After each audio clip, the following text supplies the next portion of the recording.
Estamos em Los Angeles. Assim na calçada, dá pra ver uma senhora norte-americana. Imagina aí, ela tem cabelos castanhos, lisos, roupa elegante, um pouco formal. Ela trabalha no setor de comunicação da prefeitura ou então na contabilidade de alguma secretaria. Tem um emprego estável, um salário que aumenta ao longo dos anos de trabalho e uma certeza: vai se aposentar. O dinheiro de sua aposentadoria vai todo mês para o Fundo Municipal de Pensão. Com mais de 20 mil membros, o fundo gere bastante dinheiro. Para manter o poder de compra e fazer o dinheiro render, o LA City Employees Retirement System tem uma carteira de investimentos variada. Toda uma equipe de economia escolhe e analisa mês a mês, ano a ano, onde e como investir a pensão dos trabalhadores. Tudo isso seria muito habitual, nenhuma curiosidade, não fosse o fato de que parte desse dinheiro desembarca no Brasil. O Fundo dos Funcionários Públicos de Los Angeles investe no Brasil, mais especificamente em uma empresa agrícola conhecida no mercado de terras.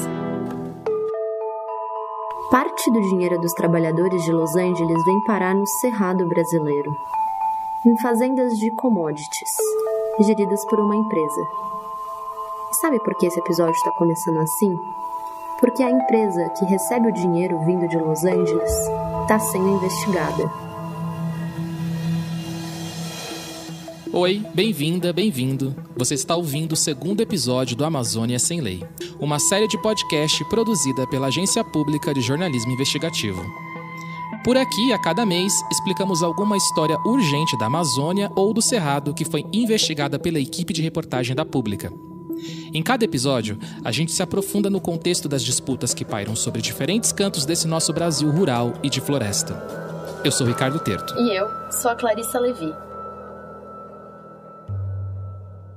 No episódio de hoje, a gente vai passar lá pelo oeste da Bahia, pelo sul do Piauí e também por Los Angeles. O repórter Caio Freitas Paz investigou uma história que junta dribles na legislação com compras de terras, com fundos de investimento, com americanos aposentados e, com o bioma que é desmatado com maior rapidez no país. Vem cá, você conhece alguma imobiliária? Tipo, você mora de aluguel, tem seu contrato de locação mediado por uma empresa? Se você mora num centro urbano, é bem possível que esteja familiarizado com esse tipo de empresa que faz dinheiro gerenciado, alugando, vendendo imóveis. Até aí, tudo normal. Mas você sabia que existem imobiliárias agrícolas? Elas são imobiliárias um pouco diferentes. Se espalharam pelos interiores do país, principalmente no Cerrado, por volta ali de 2005, 2008. E tem um modelo de negócio específico. Várias são empresas com capital aberto, com ações na bolsa. Elas ganham dinheiro comprando e revendendo terras rurais, mas também fazendo manobras no mercado financeiro. A gente está falando disso aqui porque entender como funciona o modelo de imobiliária agrícola é importante para sacar como é que Los Angeles, Faria Lima e o interior do Piauí se conectam. No episódio de hoje, tudo isso se junta através de uma empresa. A Brasil Agro é líder em desenvolvimento e transformação de terras. Sua principal missão é a geração de valor por meio da aquisição, desenvolvimento, exploração e comercialização de propriedades rurais com aptidão agropecuária. Fundada por grandes visionários em 2006. Uma imobiliária agrícola bem conhecida no mercado de terras brasileiro. Ela surgiu em 2005 e foi uma dessas empresas que já nasceu dentro da Bolsa de Valores. Foi captando dinheiro na Bolsa que a Brasil Agro angariou os recursos para começar a comprar as primeiras terras agricultáveis. Um diferencial da empresa é que ela foi uma das primeiras a se abrir ao que a gente chama de financiarização. Esse é o Caio de Freitas Paz, o repórter que investigou a empresa em uma reportagem para a Pública. Eu entendia que era uma das empresas que nos últimos 20 anos tem aumentado a sua atuação aqui no Brasil, que são empresas que elas não são voltadas exclusivamente para a produção agrícola. A produção agrícola seja de soja, algodão, milho, ela faz parte de um modelo para gerar mais dinheiro, ela não é um fim.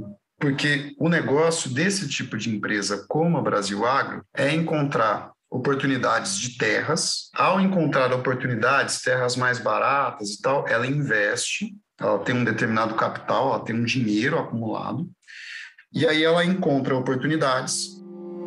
Eu estava conversando com um agrônomo que trabalhou numa imobiliária agrícola e ele me explicou um pouco da lógica. Pensa só, você compra uma fazenda por 60 sacas de soja. Isso, nesses mercados os valores são medidos em saca de soja. Bom, aí você gasta em torno de 60 sacas para preparar aquela área para o plantio. Retira a vegetação nativa, trabalha o solo, aplica fertilizante, agrotóxico, planta e tem as primeiras colheitas. Nesse meio tempo, a terra vai se valorizando. E também com a produção, o próprio terreno vale mais. Dali a um pouco, você revende a mesma área transformada em fazenda por 250 sacas de soja. Lembrando que, para montar a fazenda, você tinha gastado 120. Com o lucro, você vai lá e compra uma nova área, e assim por diante. Feito esse serviço, o que era cerrado virou um ativo financeiro. As terras já desmatadas e registradas em cartório passam a valer mais. Tá bem, mas vamos voltar ali para Brasil Agro, que faz basicamente isso que você acabou de descrever, Clary. Ela aparece muito, né? Ela aparece muito em publicações do mercado financeiro, né? Então, o pessoal que quer investir em agronegócio, quer investir em produção agropecuária e tal, ela tem um determinado renome, porque ela se divulga, digamos assim, como uma empresa de práticas sustentáveis, ela se divulga como um modelo, né? Só que eu tive a informação de uma fonte de que havia uma investigação há muito tempo contra a Brasil Agro e que tinha alguma coisa ali. O Caio se debruçou sobre arquivos da empresa porque ela é objeto de uma investigação do INCRA, o Instituto de Colonização e Reforma Agrária. Conforme eu fui lendo o material, me foi chamando a atenção que uma empresa como a Brasil Agro, né, que ela estava realizando operações que podem ser consideradas ilegais. Existe uma face oculta que passa por escrutínio do governo e que, de acordo com esse escrutínio, a Brasil Agro ela não está necessariamente seguindo as regras. Pois é. A Brasil Agro está sendo investigada basicamente porque de Brasil ela tem pouco. Ao contrário do que o nome sugere, a Brasil Agro é conduzida por gringos, empresários argentinos e norte-americanos. Tá aí o link com Los Angeles. E bom, ser controlada por estrangeiros é um problema do ponto de vista legal, quando a gente considera uma empresa que compra e vende grandes extensões de terra no Brasil. Nesse tipo de compra, as aquisições elas não poderiam ser feitas diretamente entre quem está vendendo e quem está comprando. Então, se uma figura estrangeira quer adquirir uma fazenda de 500 hectares, é uma área considerável. Porque como envolve estrangeiros e envolve uma área considerável, isso teria que ser autorizado pelo INCRA ou autorizado pelo Congresso Nacional. E aí é que está o X da questão. A Brasil Agro é controlada por estrangeiros. E, desde 2010, o INCRA é que é o responsável por autorizar ou não as vendas de terras a estrangeiros, especialmente as propriedades de médio e grande portes. Existe uma série de restrições para a venda de terras a estrangeiros. Existem limites de áreas que podem ser adquiridas e é exigida uma autorização prévia do governo. A empresa alegou ao governo que não é proprietária de imóveis rurais, mas fiscais do INCRA identificaram que ela adquiriu um total de 319 mil hectares até 2016. Para você ter uma ideia, isso equivale a mais ou menos 319 mil campos de futebol. E o Caio foi atrás exatamente disso, para entender melhor. Acessando vários documentos oficiais, inclusive a própria investigação do INCRA, ele identificou compras da Brasil Agro na Bahia, no Maranhão e no Piauí. Todas sem autorização do INCRA ou do Congresso Nacional. O INCRA pediu documentos à empresa. A empresa enviou um pacote com mais de 200 páginas, um calhamaço, com comprovantes, documentos fiscais, lista completa dos acionistas, etc. e tal. Em menos de um mês, os fiscais responsáveis pela análise já enxergaram que havia indícios de que sim, de que havia irregularidades nessas aquisições, especialmente desde o segundo semestre de 2010. Mas essa investigação do INCRA não foi concluída. Não ainda.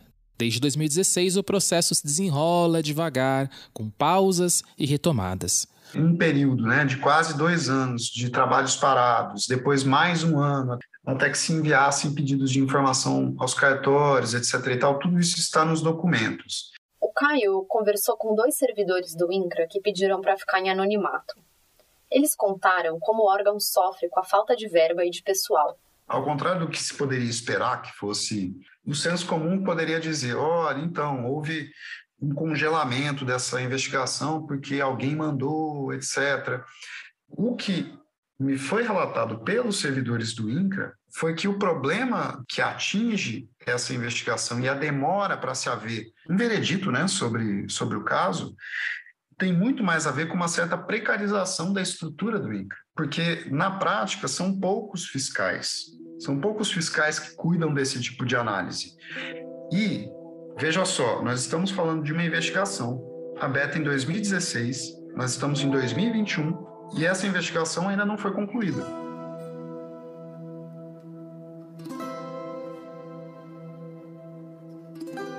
Segundo dados da Associação Nacional dos Servidores Públicos Federais Agrários, o INCRA vive a pior crise orçamentária da sua história. Atualmente, o órgão tem 1/3 da quantidade de funcionários que tinha na década de 90, para você ter uma ideia. Ano passado a gente teve um orçamento que equivalia, fazendo todas as atualizações aí monetárias, enfim, foi um orçamento que equivalia a 66% do orçamento que a gente tinha há 20 anos atrás. Essa é a Marcela Machado, diretora de Articulação e Políticas Sociais da Associação Nacional dos Servidores Públicos Federais Agrários. O repórter Ciro Barros foi conversar com ela para entender como anda o INCRA de modo geral. Não tem mais ação de vistoria em campo para desapropriação de áreas, ou para vistoria, ainda que seja para aquisição. Foi uma opção mesmo política de não destinar recurso para isso. Falta tempo e estrutura para dar conta de finalizar investigações como essa da Brasil Agro e outras que envolvem a posse de terras por estrangeiros. Uma nova fronteira do agronegócio brasileiro ganha cada vez mais espaço no cenário nacional. No centro-norte do Brasil, uma região se destaca pelo seu desenvolvimento acelerado e um potencial econômico que faz daqui a maior fronteira agrícola em expansão no mundo. Uma área de terras férteis, planas e baratas entre os estados do Maranhão, Tocantins, Piauí e Bahia. O Matopiba. Olha, aqui no oeste da Bahia, nós temos observado o incremento desse mercado de terras, novas imobiliárias agrícolas, e aí não somente no oeste, mas em toda a região Matopiba, novos grupos, financiarização desses processos de aquisição de terras, e tudo isso muito vinculado a processos de grilagem e desmatamento. Esse foi o Maurício Correia. Ele é coordenador da Associação de Advogados de Trabalhadores Rurais da Bahia. O Matopiba, que ele mencionou, é um nome que se dá a um território de cerrado que engloba áreas do Maranhão, Tocantins, Piauí e Bahia. Terras que são de interesse do agro. Depois de 2000 e principalmente depois dessa criação dessa tal região Matopiba, o que se viu na região foi um aumento do conflito. Algumas áreas que até então estavam apaziguadas, que não tinha conflito nenhum. O maior conflito se dá justamente quando tem um interesse econômico, basicamente pela área, ou seja, que querem implantar algum empreendimento e aí eles vêm com tudo para retirar as comunidades tradicionais. Esse é o Marcos Rogério, ambientalista e documentarista de Correntina, no oeste da Bahia. Ele viu nos últimos anos o seu município se transformar em um celeiro do agronegócio. Porque quando se trata de grupos internacionais, eles vêm já com o intuito mesmo de fazer a produção, plantio, e isso tem deixado as comunidades, as populações locais da região muito preocupada com esses investimentos, porque basicamente isso significa mais desmatamento, mais projetos de irrigação. Então, nessa região Matopiba, essa tem sido muito a dinâmica que nós observamos. Grande parte do desmatamento ocorrido nesses últimos 10 anos está diretamente relacionada à grilagem de terras públicas, de terras tradicionalmente ocupadas por povos e comunidades tradicionais e por povos indígenas, e a posterior aquisição dessas terras por grupos estrangeiros, nunca diretamente. Raramente esses grupos vão fazer uma compra direta, mas vão procurar uma parceria, entre aspas, nacional, para efetivar e, digamos, atuar na prática como um laranja desses grupos financeiros internacionais. Pension funds have been buying farmland around the world, and Brazil, particularly the Bama-Pito region, where large-scale farming is expanding, is seen as coveted terrain. Sabe a Universidade de Harvard? Você já ouviu alguma história sobre um fundo ligado à universidade colocar dinheiro em terras na Bahia? Então, vamos para esse outro caso, que também envolve compras de estrangeiros de terras no Cerrado. Em 2018, o Círio Barros, repórter da Pública, foi até o oeste da Bahia para entender melhor um conflito de terras que envolveria uma empresa que integra o fundo de Harvard. Gente, assim, a gente está fazendo essa reportagem e a gente quer mostrar a situação de vocês, então queria que vocês fossem o mais francos possível. A disputa em jogo era uma área de 140 mil hectares, que havia sido comprada quase inteiramente pela Caracol Agropecuária, uma empresa que está entre os ativos de um fundo dos doadores da própria Universidade de Harvard. E ali é um outro exemplo de uma área que já estava em disputa há muito tempo, em que já se registravam mortes também, que o Estado nunca tinha conseguido dar uma solução e que uma empresa estava se colocando lá e também passando meio ao largo de uma série de disputas judiciais que estavam acontecendo. Então aquilo também estava gerando uma série de conflitos, assim, sabe? Plantava, quando pensava que não chegava um dono. O mascador chegava, esse dono sou eu, tem que sair daí todo mundo. Entendeu? Aí criar aquele problema. Não, aqui quem manda sou eu, tem que sair. E aí ficou sempre nisso. Aí o último aí foi que chegaram e derribaram as casas. Aí nós tivemos que sair. Tá, imagina. Não, mas assim, nessa época que teve algum... Que episódio de violência que o senhor se recorda, assim, além... Violência é que o cara chegava e metia arma aí, ou sai ou morre. Ou sai ou morre. Ou sai ou morre.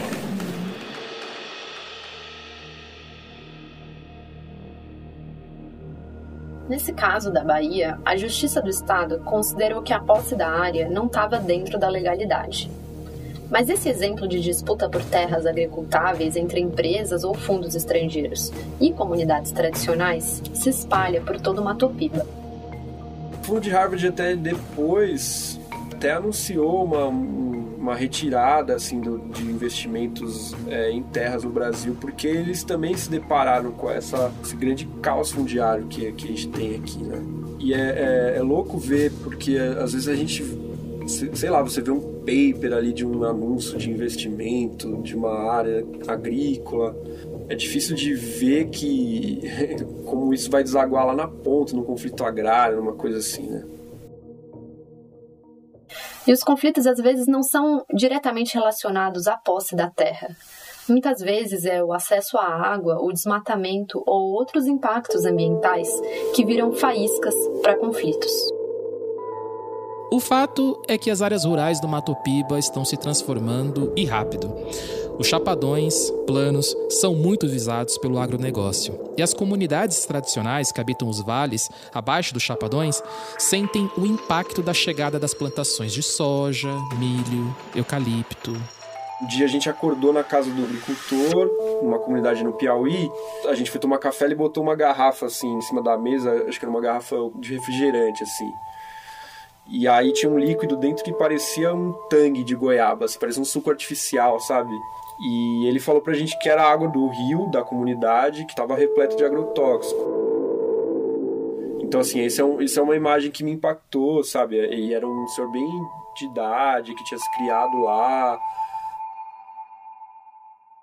Pequenos grupos, seja nacionais ou internacionais, que estão ganhando rio de dinheiros e um momento que não dá mais para eles vão embora. E a gente que somos daqui, nativos dessa região, vamos ficar só com a miséria e a sede. O enrosco causado por essa posse de terras por estrangeiro é uma questão que veio para ficar. Os impactos são de curto e de longo prazo. As terras são desmatadas para dar lugar a fazendas e, nesse processo, comunidades tradicionais são deslocadas, têm seus modos de vida muito alterados ou mesmo inviabilizados. Tudo isso deixa consequências que vão perdurar. Além dos impactos ambientais, o poder da especulação imobiliária no agro gera conflitos e até mortes. E bem, tudo isso acontece em cantões rurais distantes, onde a fiscalização não tem dado conta de chegar. Parece uma linha muito longa, essa que liga os Chapadões do Cerrado às bolsas de valores em São Paulo ou em Nova York. No mundo concreto, é de fato distante. Mas, no universo financeiro, os pedaços de terra viram papéis, ações, índices e números que circulam freneticamente sob os olhos de corretores do mercado financeiro. São universos diferentes, mas por aqui seguiremos acompanhando como essas dimensões se relacionam. O Amazônia Sem Lei volta no mês que vem. Se você gostou do episódio, mostra ele para alguém. E escuta também o episódio do mês passado, que foi o primeiro da série. Nele a gente contou sobre como o agronegócio e o narcotráfico se relacionam, lá no sudeste do Pará. Esse podcast faz parte do especial Amazônia Sem Lei, um projeto que investiga a violência relacionada à regularização fundiária, demarcação de terras e reforma agrária na Amazônia Legal e no Cerrado. Em toda a série a gente tem um pano de fundo comum. Aqui a gente fala sobre investigações relacionadas a conflitos por terra, fenômenos que se conectam com a violência na regularização fundiária, na demarcação de terras e na reforma agrária, de áreas da Amazônia Legal e do Cerrado. A reportagem que embasou o episódio de hoje foi feita por Caio de Freitas Paz, que também colaborou no roteiro. A produção, roteiro e montagem são de Clarissa Levi, que também apresenta o episódio ao meu lado, Ricardo Terto. A finalização de som é da Mariana Romano. O especial Amazônia Sem Lei é coordenado por Thiago Domenici. Mês que vem estamos de volta, obrigado e até lá! E se você acompanha nossos conteúdos, considere ajudar a financiar nosso trabalho se tornando um aliado da Pública. Com doações mensais a partir de R$10, você entra no nosso programa de aliados, que inclusive dá direito a newsletters exclusivas. É só acessar aliados.apublica.org e se cadastrar. Nesse episódio, usamos áudios da Brasil Agro, da Imobiliária Postigo e do SBT.